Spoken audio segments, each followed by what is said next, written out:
Now, I'm going to need some help. I got at least one volunteer. Now, I need 6. So, yeah, you can come. 6, you want to volunteer? No. Okay. 1. Okay. Yeah, come on up. 2. 3. Yeah, you can come up. No, you need both. You need both. No. You need both. Look at this. You'll see it in a second. I need one more. Who's it going to be? Hey, yeah, you come on up. All right, now stand up here along this front piece here, along this front step. Now show everybody what you got. Who knows what these are? Now, we all petitioned for a long time because there was no thumbs down button, so I just made one. You all know what this is, right? I need your help. Actually, I'm going to, you know what, you can't stay here, but in a second, I'm going to need you to look at the screen. In a second.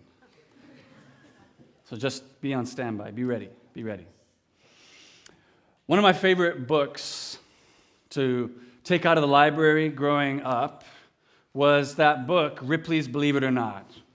How many of you have ever taken that book out or own a copy of that book? Let me see your hands. Come on. Don't be shy. I know you read it. Some of you have a copy at home. This was one of my favorite books growing up because it was filled with all of these stories of stuff from all around the world that if somebody just told you about it, you would say, well, that's impossible. There's no way that could be real. But because it was also a picture book, you could look and see. You could see that it really was true. Now, were a lot of those pictures staged, photoshopped? I'll leave that for you to decide. What we're going to do right now is I'm going to show you guys some pictures, and I want you to vote with your Facebook like or dislike. I want you to tell me, is this picture legit? Is this real? Or is this maybe not real? Let's bring up the first picture. Okay. This guy apparently has the longest fingernails in the world. Guy from India. Now, what do you think? Let's see your votes. What do you think? Show everybody. Is this true? Or is this made up? Is this fake? Show them. Don't show me. You can only hold up one.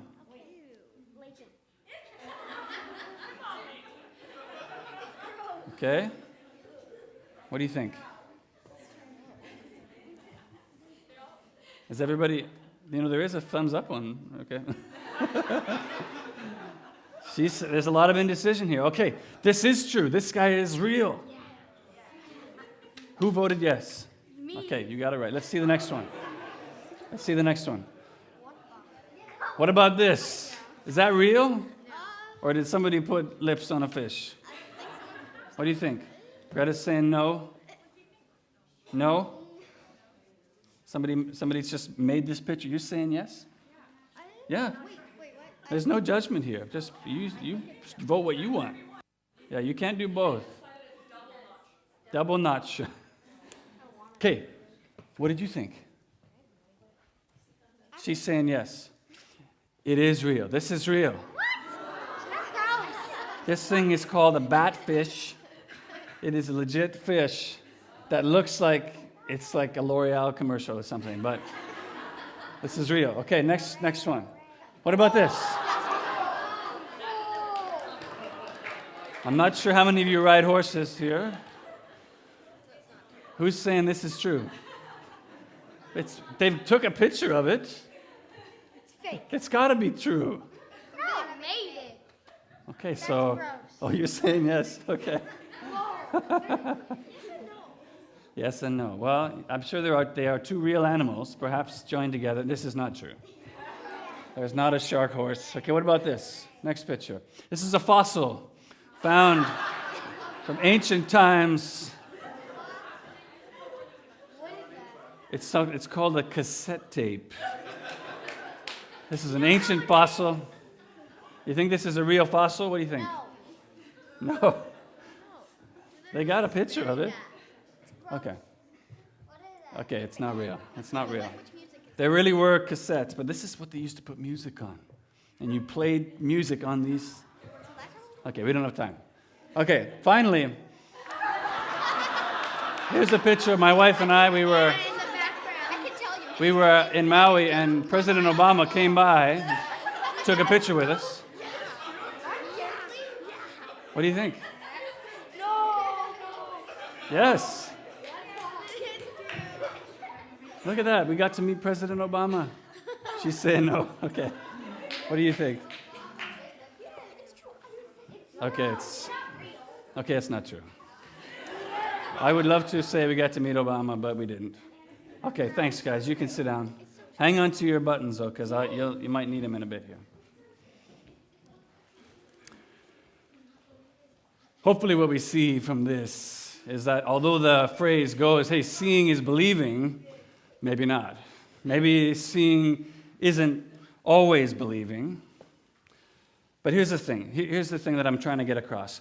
With that book, Ripley's Believe It or Not, whether or not somebody actually found dinosaur bones in their sandbox, somebody could actually swallow an entire sword, or, I remember seeing once somebody would lift heavy suitcases with their eyelids. Whether or not that's true or not, it doesn't matter. The point is, the way Ripley worked to overcome unbelief was by showing us these impossible things and inviting us to look and see. He was saying, I'm not just going to tell you about this impossible stuff, I'm going to show you. This was basically the exact same strategy used by P.T. Barnum in the 1800s to draw these huge audiences to his famous circus. Now, those of you who have seen that film, The Greatest Showman, who's seen that? If you haven't seen that film, you got to see it. It's awesome. This is the same strategy that P.T. Barnum would use. Remember, he had this way of drawing in everyday men and women to see this. He would orchestrate this production of, hey, step right up and come and see this impossible, weird and wonderful stuff. A bearded lady, the strongest man in the world, the dancing bear, whatever it is, come and see this impossible stuff come true. See it for yourself. That's how he drew in these huge crowds. But here's the thing I want to ask you to think about. Whether it was the fantastic finds of Ripley or P.T. Barnum's circus oddities, whatever it is there anything that's truly life-changing about seeing those impossible come true things once you've seen it? Like, here's what I mean. Are you going to live your life any differently tomorrow because you've seen that impossible-looking thing today? Does it change anything about your life? No. Sometimes. You see that, bat fish with their lips. That's cool, but that's not going to make me live any differently tomorrow. So I'm not going to answer for you, but my guess is if you're like me, probably not. It doesn't really change anything, even though we do see it. What I want to do, just for a few minutes this morning, is tell you a story about a man named Jesus. A story that sounds at least as impossible, at least as unlikely as anything Ripley or Barnum could have come up with. In fact, it was so impossible sounding that even Jesus' closest friends didn't believe it at first, and they'd seen Jesus do some pretty impossible stuff. But what's different about this story in particular is that it actually does make a difference in your life once you've seen it. In fact, it changes everything when you see it for what it is. We find this story in the Gospel of John, chapter 20. If you have a Bible, if you've brought one with you, could you turn to John chapter 20? If you don't have a Bible, there's this brown one right in front of you. Why don't you grab it? If you need help finding this, it's on page 769. Save you from having to look in the concordance. The big black numbers are the chapter numbers, smaller numbers are the verse numbers. John chapter 20, starting at verse 24.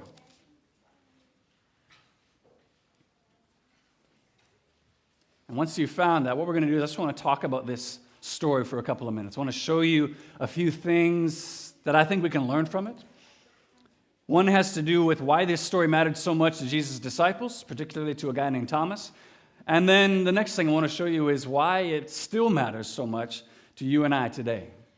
That's all we're going to talk about. Just two things. Why did it matter so much to the disciples back then?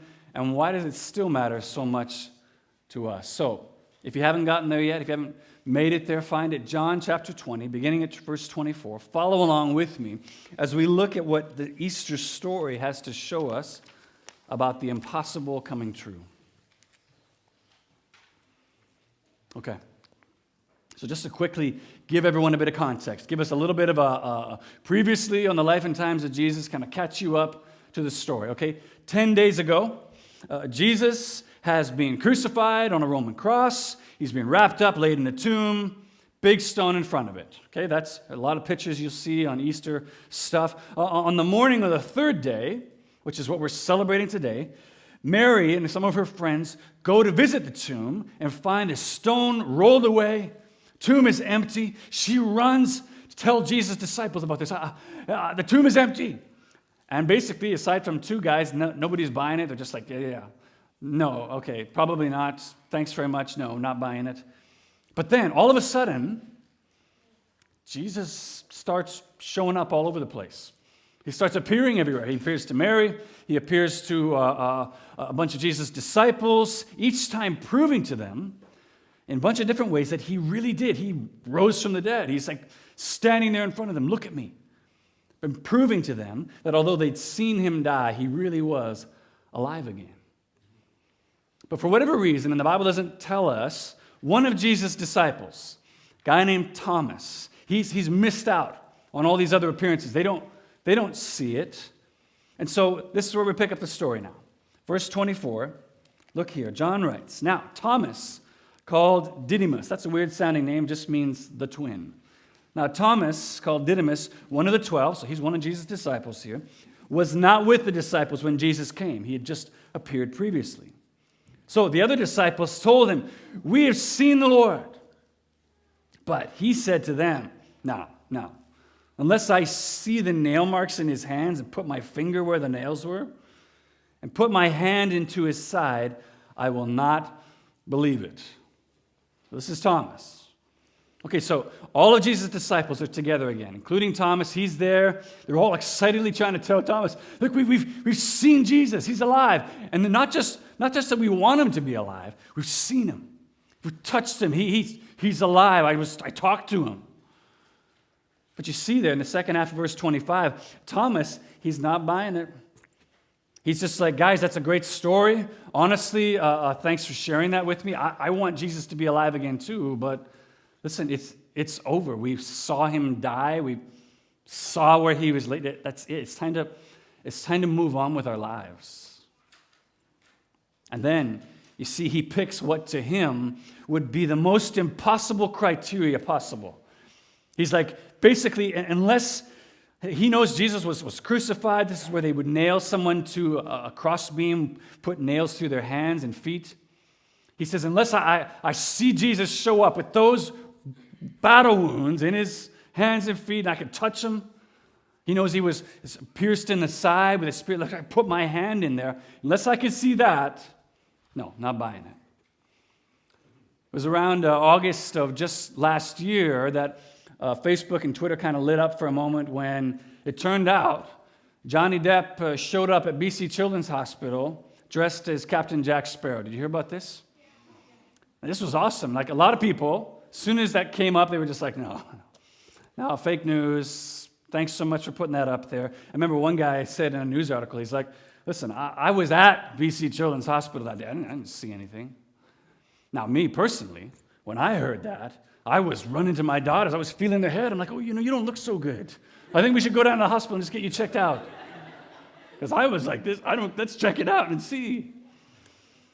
But just transfer that now back into this story. This would be like that guy, the one guy who didn't see Johnny being like, no. I mean, maybe some guy showed up dressed like a pirate. Oh, okay, but it's not like Johnny Depp came here. You know what? Unless he used to come into my room dressed as Captain Jack Sparrow, and I could see that it's Johnny Depp. I mean, he would pull up his sleeve, and I could see the sparrow tattoo with Jack. Unless I can see that, no, I'm not buying it. The story continues, though. Look now at verse 26.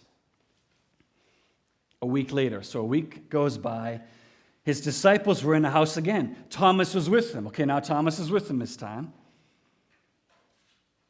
though the doors were locked, Jesus came and stood among them and said, "Peace be with you." Now, I'm sure already at this point, Thomas is feeling a mix of like amazement and a little bit of like, uh-oh. But it gets even worse than that. Look at verse 27 now. Then Jesus said to Thomas, "Put your finger here. See my hands? Reach out. Put your hand into my side. Stop doubting and believe." Jesus just basically, "What's up now, Thomas? You said you wanted to see, so come on, put your fingers in here." Which sounds weird, right? It sounds like something out of a zombie movie. Guy shows up with like actual wounds in his body. It sounds weird to read it. A lot of people ask, why, if Jesus is risen from the dead, why does he still have those marks? Quickest answer I can give you is they're basically like medals that a general would wear on his dress uniform. They're the marks that constantly point to, this is what I did, this is how much I love you. I'm going to carry these marks always because they're going to be a constant reminder for all time now of what I did to reconcile you back to God. So he says, go ahead. You said that's what you needed to believe here. Go ahead. And look at Thomas's response, verse 28. Thomas said to him, "My Lord and my God." We don't know if he actually did it, but something changed in him in that moment. Something flipped, right? Now, there's a whole bunch of stuff going on here, but just to highlight a couple things about this impossible come true story, why it matters so much, why it's so life-changing, first of all, for Jesus' disciples. Why did this matter so much for them? Now, you got to put yourself in the disciples' shoes really to kind of understand this for a minute. I don't know how many of you have ever had a close friend, a family member die before. It's a really sad thing. It's a really hard thing to go through. And so that's already what they're dealing with. They're dealing with just grief and sadness. Their close friend, they've seen him die, so they're struggling with that. But on top of that, these disciples had a whole level of expectation on top of that. It wasn't just that they were sad, there was a level of expectation on top of that about who Jesus was. Because you see, they thought Jesus was this promised rescuer, this promised Savior that God had said was going to come in, free them from Roman tyranny, was going to set them up as this superpower nation. That's what they thought was going to happen. And Jesus had been saying all this incredible stuff. He'd been doing all this incredible stuff. And they're like, I think he might really be that guy. And then he died. And then they wrapped up his body and put it in a tomb. And it was like, I guess not. I guess not. All that hope that they had placed on him suddenly is gone, shattered. So given all that, it makes sense why Jesus would have to work so hard to prove to them that he really was alive again, right? He would have to go to great lengths to show them, I really am alive again. Now, people often want to stop here at this moment and be like, well, I mean, it's the first century. I mean, people believed stuff like that back then. I mean, they were superstitious.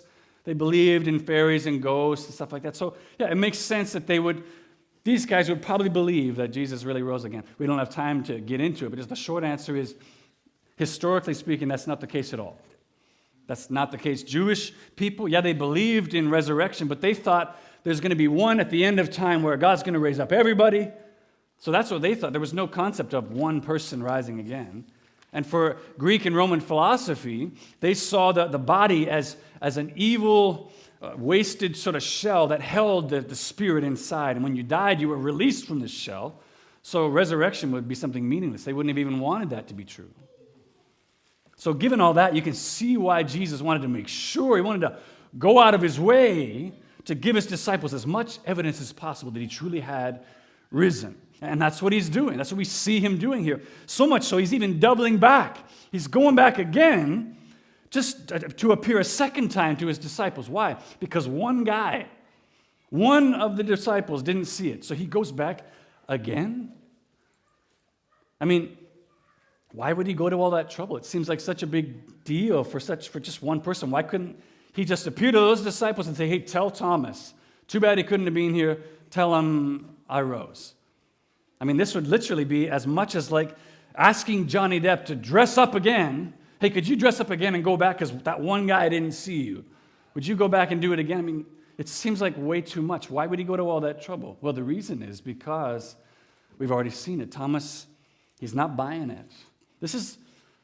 It's too big a deal for him to just accept somebody's word. He doesn't want to just believe somebody's testimony. So he's like, no, I can't believe it. But now, here, in this incredible moment, Jesus returns specifically for the sake of just one of his friends in order to transform him in a moment from a doubter to a worshiper.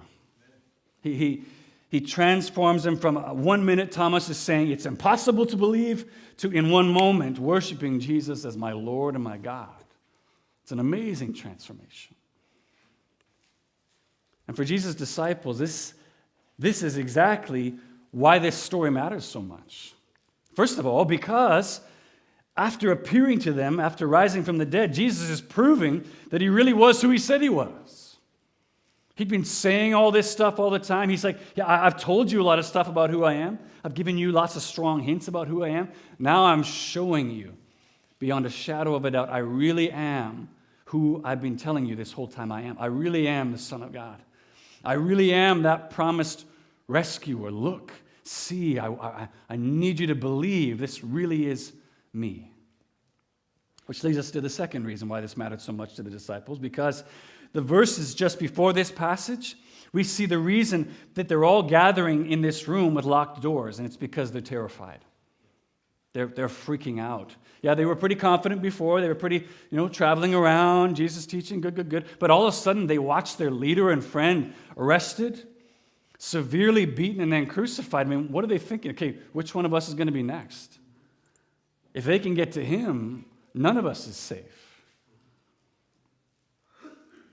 Which is why now, after seeing the impossible come true again, seeing Jesus alive, it also immediately removes fear, removes all this whole sense of crushing weight of doubt. Seeing the impossible come true, it brings a level of confidence to them, which is actually even greater than what they used to have.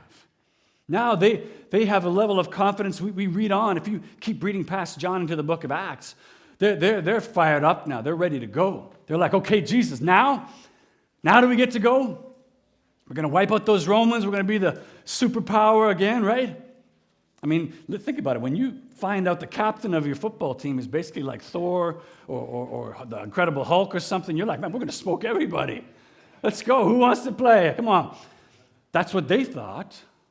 But Jesus very clearly says to them, no, wait. Guys, I'm glad that you are feeling so confident again. I'm glad you're excited. I'm glad you believe. But here's the thing.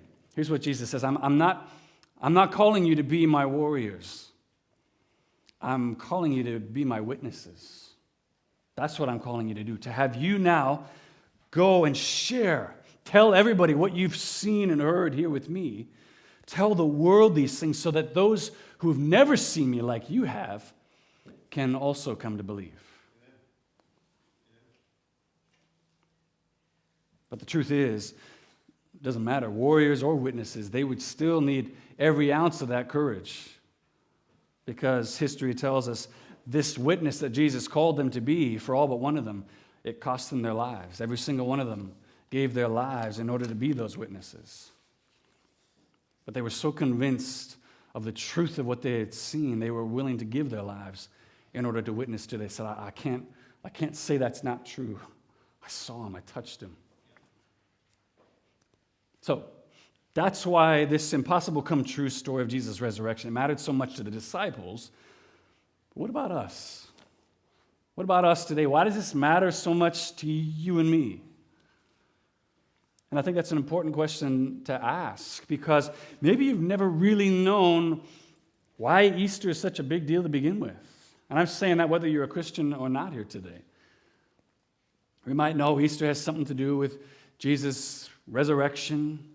It's pretty clear why it would make such a big deal and a difference to the disciples. But what about us? And I bet you even if you ask a lot of Christians today, they might struggle to tell you, well, why does that matter so much to us today? What difference does that make for our lives today? But I promise you, when you really see it, it really does make a difference. It makes all the difference in the world. And the clearest place you see this 2,000-year-old story tying right into today in 2018 is in verse 29. Look with me there.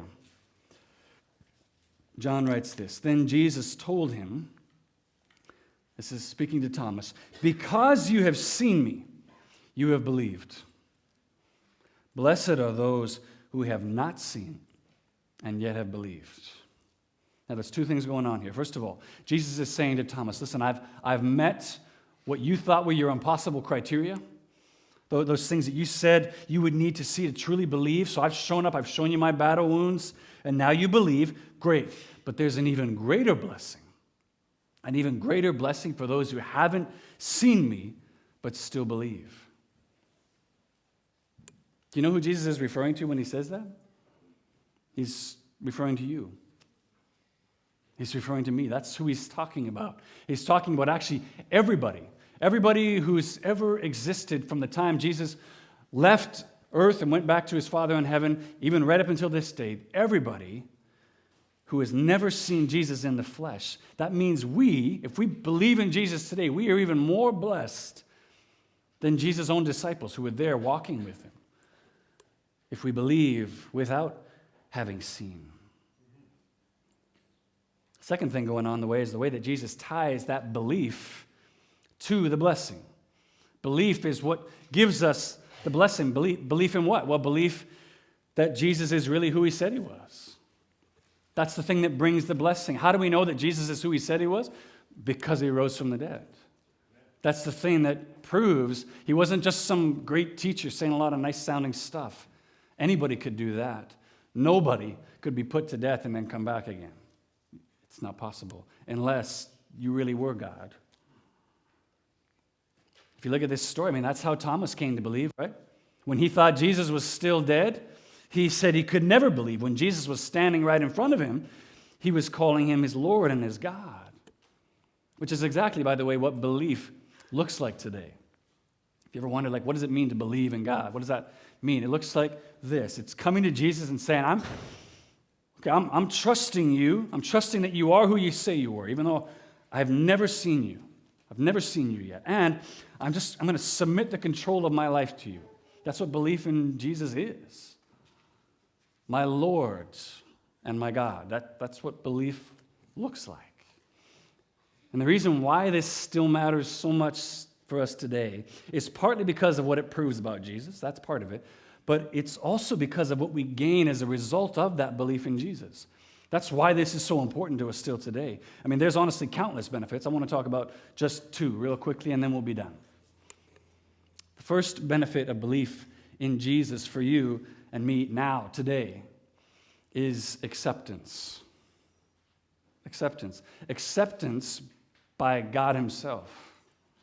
And the way we know that we have that benefit is because when we understand the reason why Jesus had to die, it shows us how we have acceptance with God. You see, the big story of the whole Bible is that although God created the world and everything in it good and perfect and without sin, mankind, when we rebelled against God's good rule, sin entered into creation, including us, and we could no longer be in relationship with God because God is without sin. And so we could no longer be in relationship with him. But because God is both just and loving, he didn't just leave us that way. He didn't just leave us separated from himself. He took on human flesh, entered into our world and into our story. That's what we celebrate every Christmas. All for the purpose of giving his life in exchange for ours. Canceling the debt that we owed, that we could never pay, that kept us separated from God. He paid it for us. And so Jesus' resurrection, which is what we're celebrating here today, that's how we know that God accepted Jesus' payment. It's how we know that he said, okay, that debt is now paid in full, and Jesus rose again. And it's also how we know, if we believe in him, how we have acceptance with God as well, because that's what he came to purchase for us. The beginning of this same gospel, John chapter 1. Listen to what John writes. He, that is Jesus, was in the world, and though the world was made through him, the world did not recognize him. He came to that which was his own, yet his own did not receive him. Listen, yet to all who receive him, to all who believe in him, to those who believed in his name, he gave the right to become the children of God. That's what it means to be accepted by God, to become a child of his.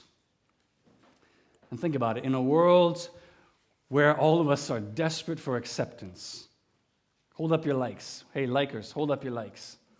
We're all desperate for these things. We want those so bad. We're all desperate for acceptance, and yet at the same time, terrified that if anybody really knew us, they never would. How awesome does it feel to know that there's a God who knows you perfectly, knows all the good, the bad, and the ugly, just like he knew Thomas, and yet still fully accepts you and loves you? That's the first thing. That's the first reason why the resurrection matters so much for us today. It means we can be accepted by God no matter what we've done, no matter who you are. You can be accepted by God because of what Jesus did and what he purchased for us in that sacrifice. Second benefit of believing in Jesus for us now, today, is life. Life. Now, my guess is all of you could do this right now, feel a pulse and be like, got that already, thanks. I think I'm good here. But here's the point. One day, somebody's going to do that to you and they won't be able to find one.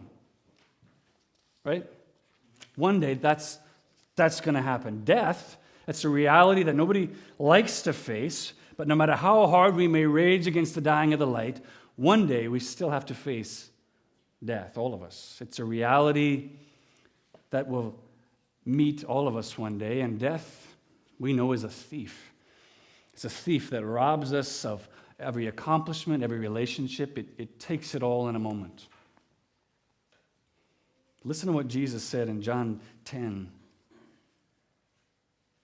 He said, "The thief comes only to steal and kill and destroy, but I have come that they might have life and have it to the full." Now listen to this. Just one chapter later, Jesus speaking to a friend of his as he's just about to raise his friend from the dead, he says, "I am the resurrection and the life.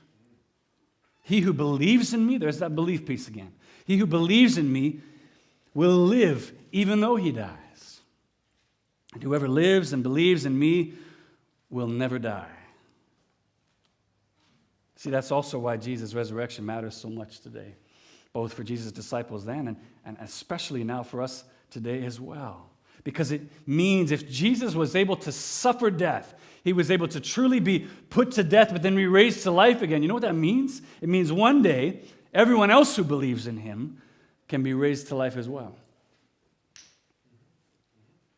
And in a world where we're threatened every day, disease, school shootings, natural disasters, even just old age. We're threatened every day with that thief that wants to rob us of everything we hold so dear. How amazing is it to know that because of Jesus' resurrection, although death might still touch us, it can no longer have the final word anymore. That's pretty incredible. It means that death, as poet George Herbert said so well, though once only an executioner, now becomes nothing more than a gardener. We are planted in the ground only to be raised to something even better.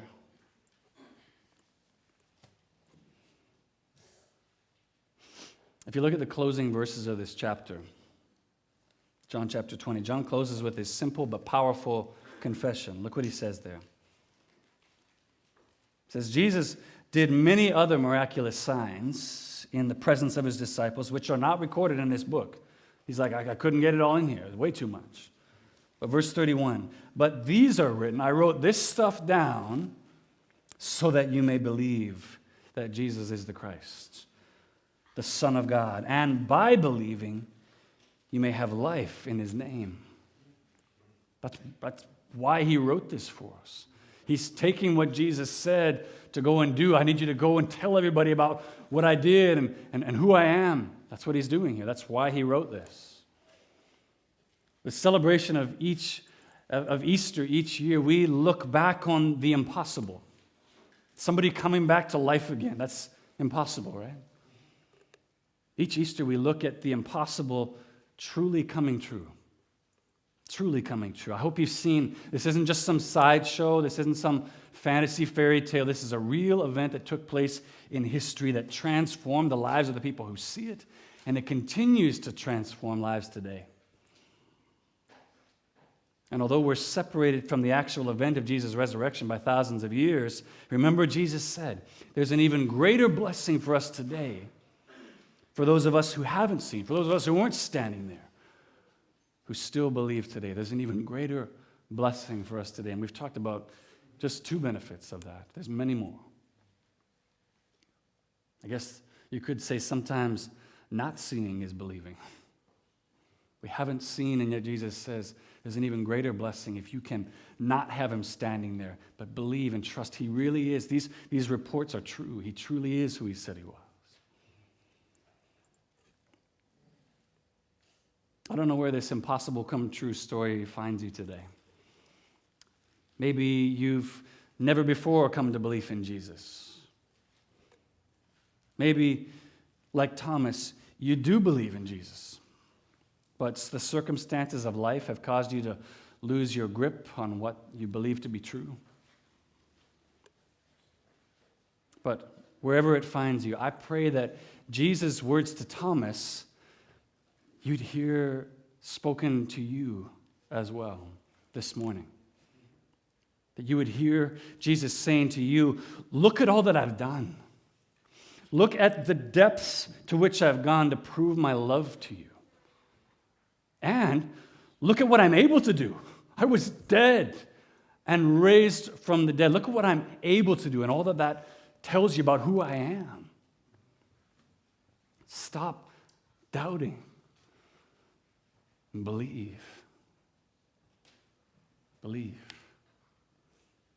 John says that's his whole purpose in writing this gospel, that we may believe. And in that believing, we would find acceptance and life that can be found nowhere else but him.